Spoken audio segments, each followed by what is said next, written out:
It's Mushoku Tensei Sunday, baby. Ooh, you always look forward to Sundays because it's not just Mushoku Tensei Sundays.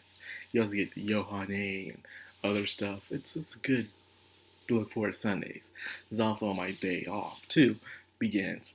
But then again, I've been taking 4 days off lately, so yay me. Enough bragging. It's time to get into this episode. This episode that I know will be ruffle a couple of people's feathers. I know it's gonna make Ginka crap his pants. But one way or another, we're all going to enjoy it. So ignore those other people. Because I already know the shitstorm's coming. But oh well. So let's talk about Rudy's life. In the beginning. I do miss the old opening segments where the opening would play along the atmosphere of the show instead of having an opening.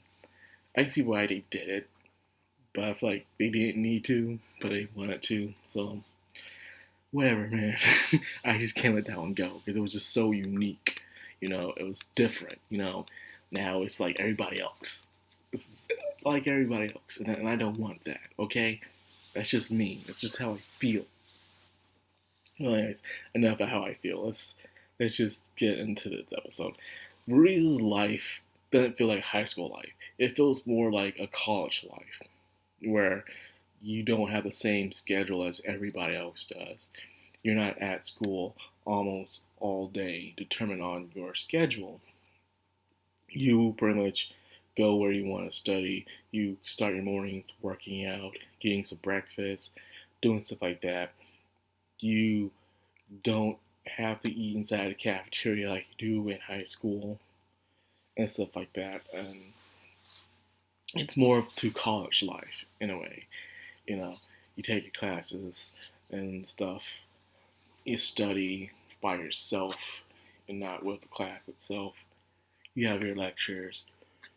He's enjoying his school life that he didn't get a chance to do, but it's more like his college life than anything else. Can you really call college life like school life in a way? Because college life is just completely different from school life. In college life, you're responsible for yourself, where in school life, the teachers are responsible for you. So there's that big difference. But that was just something I was thinking about as I was watching this. And so, really has his friend, Zanoba. And Zanoba plays a big part in this episode because he wants to make figurines, it's fun making figurines, I even have a custom figurine of myself right here, my cosplay. Yeah, my own OC. I'm planning to make another one down the line too. Just need to find the right person again to do it. Now, Zanoba, people feel like Zanoba is a weirdo. Oh, this dude is a weird, he's a nutcase. But that's the beauty of Mushoku Tensei. You'll see one character one way, then you'll see him another down the line. And that's just how this story works. And it's the reason why I love it so much. It gives you different perspectives on each character. So as Zanoba, he seems like a bit of a freak. Rudy walks in with his ginger bent self figurine, by the way. I hope you guys saw that. So girliest exist in figurine form. I'm seeing that the creators have been watching on Twitter of people making fan art of Rudy being a girl, and they took notice of that and put it into the show in their own way. So that's pretty freaking awesome. I can't wait. I just love when shows realize what the fandom's up to and they apply it to the show as a little Easter egg. That's nice. That's real nice. Now, Sonoba, you walk in, this dude's dry humping a freaking statue. A statue. Now, this is weird, but there's a reason behind this. And it's things that you learn about Xenobus as the story goes on. Like how he accidentally ripped the head off his little brother at a young age because he didn't realize his true strength. He was just taking care of his baby brother, and one day he ripped the head off of the brother and stuff. Because he is, I guess, called a blessed child. So he has amazing, incredible strength. So because he has this amazing, incredible strength, they're taking it into realism where he even was interested into being with a female, a real life female. He can't really get it on with them because of his strength. He doesn't know how to control his strength. So even though he's blessed, he's cursed in a way too. He's getting with strength that he doesn't know how to to truly control. So because of that, if he were to get on with someone, he would break them because of the friction that he has with his strength. He needs something that can, go with his friction. And the only thing that can go with his friction is a hot 2D model. Their skin, their body is harder than real life female, so therefore he had to go with that. There's nothing else he can go with unless he finds some very strong brute lady that can take it. But in that, if you're a regular woman, he's going to destroy you. I just have to put this out here. The reason why he does what he does, he has no other choice. Okay, my boy only has one option right now. Give him a break, please. But anyways, so this also causes him that he doesn't have much for magic. Because of that, he can't do figurine creating like Rudius does through magic. He has no talent for that. Not much mana, because he didn't train much of his mana when he was a child, because he always relied on his strength. So Rudius like, why not do it the old-fashioned way, So he tried to do that, but that also failed because he has too much strength. Not because he's clumsy, it's because he does not control his strength. He can't control his strength. He is a blessed child, or what they call it in the books, a Miku. So now they can do that. He was pondering on this, and then this is where he had his thing with Fitz. Now let's talk about that. Let's get away from the Zenoba thing for a while, and let's focus on Fitz, which is Selphie. You all know that. Selphie is throwing hints here and there. She wants to study with him with the magical incident, throwing hints that they lost someone, but they know that they're okay, or how their master taught her how to use magic at a young age. Just throwing out all the things that Rudius did for her, and Rudius not catching on. People say, how can you be so stupid? Well, that's easier said for you to say because you were on an outside perspective. So, of course, you can point that out, but he can't point out. You won't believe how people throw hints at people in real life and people won't catch on most of the times. And I mean a lot of times. It happens. It happens to you, it happens to me.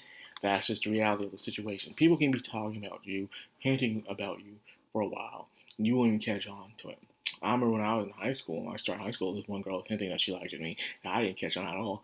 I was one of them MCs in those animes. Didn't realize the girl liked him, no matter how much she hinted at it. That was me. But yeah, it's true. You got to understand that, that he's not going to catch on because an inside perspective is not going to catch on like that because they're thinking like, oh, he likes Fitz because Fitz is a very reliable person. So because of that, he's thinking, oh man, am I actually attracted to Fitz, man? Like, I know I don't roll that way, but maybe. So it's like this. So it's the brain simulation. Right? But he thinks it's a guy, so there's a difference between that. It's a difference between, like, for instance, if you see a guy who's dressed like a girl and they're a twink in a way, and you don't know it's a guy, your brain thinks it's a guy, so you of course be attracted to them. It's not because you're gay, because your brain automatically thinks that. Your brain can be deceived by certain things. So of course you'll be attracted to that twink, even though that twink is a boy. So there's that excuse, but the excuse here is that you think that it's a boy right there, but it's actually a girl. So it is said that could Rudius be gay, but a lot of people say could he be bisexual? It hasn't been shown yet. And so he's thinking could be. Others are saying it's because he is in a very desperate situation for someone that even though he said he'll swear off of people and until he gets himself fixed, he'll swear off to people, but he's still in that desperate situation of loneliness where he wants to be with someone. So of course he's gonna probably be desperate to be attracted to a boy, especially one that's very reliable, not so manly. Let's face it, even though Fitz Selphie disguised as a boy, he still looks like a twink. Okay, so of course some guys, even when they say they're straight, gonna fall for a twink, a trap. That's just how it is, man. Okay, that's just how it is, baby. So he's thinking that, but nah. So he's trying now. This is where the Zenoba and Fitz things intertwine. It is with helping Zenoba with his figurine problem. And since Zenoba can't do it himself, he needs to find someone to do it for him. So Fitz realized, well, usually there's people out there who can't do things because they just can't do it, so they hire or they buy a slave to do it for them. This is where I said we're gonna get Ginka crapping his pants because Ginka get triggered every time they have slaves in these isekais, man. He can't stand it. And all I gotta say about that is that it's the world that they're living in. It may not be right, may not be wrong, but it's the world that they live in. That's just how it was in that time. If hell, slavery is still happening right now as we speak. But no one wants to talk about that. But anyways, I'm getting off that topic. So they went to go find a slave, mainly a dwarven young child. Because in the books it says that your mana capacity is determined by you by birth, which is not true. It's determined on how much you try to practice magic at a young age. The younger you practice magic, the longer you practice magic, the more mana capacity you can have. However, this feature has never been studied because no one bothers trying to train a little baby how to do magic. Why would they? So it's different. At a young age, it's the point where you can use magical incantations, which is why Sophie and Rhys can do it. So they're looking for a dwarven child to also learn to use magical incantations as well. So there's that. Well, voiceless incantations. So they go to the slave market, seeing these buff soldiers and stuff, big booby titty kitties. And then they find Juliet, or Julie, people will call her. And she's there, and she probably went through some stuff. And this is good storytelling of presentation. You don't have to show someone's flashback or story of what happened to them. Sometimes you can just have them in their condition, and you can just imagine what they've been through. The point where they have despair in their eyes and they just want to die. And luckily, our boy Rudy knows Dwarven language, telling the Dwarven girl that want to come with us, want to help him out, but she just don't want to say nothing because she just let it end, man. If this is the end for me, I don't want to go anywhere else, man. Just get rid of me. But he asked her. And I don't think Ruiz is going to kill the girl. Ruiz has never killed anyone. Ruiz never killed anyone. And he never won't kill anyone for a long time. He will eventually, but he has not to do that yet. Because in his modern past, his past life will keep him from doing that because he lived in the rules of society where killing is wrong. No matter if it's right or bad, it's wrong. So, Julie, in a way, said, I don't want to die. I don't want to live, but I don't want to die either. So that's good enough. So they took her in, and apparently dwarves don't get names until they're 7 years old. Like, yeah, there are some traditions like that in the magical worlds. So that's nice. I remember in Giant Beasts of Ours, you don't get your true name until you show a resolve within yourself. Proving that you can be independent is when you get your true name. And that's how it is in some places. Giant Beasts of Ours is pretty interesting. Just poor execution, but that's a story for another time. So, but what to name this girl? And Zenoba says, name her after his poor dead baby brother, Julius. Poor Julius. There's the baby in the crib, and Zenoba just ripped his head right off, man. Not on purpose. It's because of his magical strength. So because of that, let's just call him Juliet. So now Juliet is there, learning to practice magic, learning to make figurines. She's gonna be a cute little treat. Her and Zenoba are gonna be like partners, man. So yeah, that's that episode. It was a nice little episode. Not the best episode, but it was nice. It was calm. I would say it was calm. We could see a lot of Zenoba, and it was great to see a lot of Zenoba because Zenoba is going to be like Rudy's best friend in a way. It's gonna be his best friend, man. This otaku weeb guy who's into the 2D girls, well, technically the figurine girls. It's fantastic. Now the next episode, I can already tell it's gonna be about that title drop. I already know. This next episode, Rudy has to show his dominance. Looking forward to that.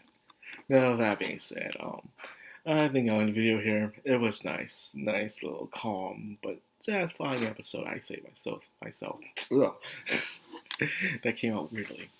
But anyways, I hope you guys enjoyed this video. If you did, like, comment, subscribe, of course, hit that bell icon. This has been Madcrownxox on Anime. signing out.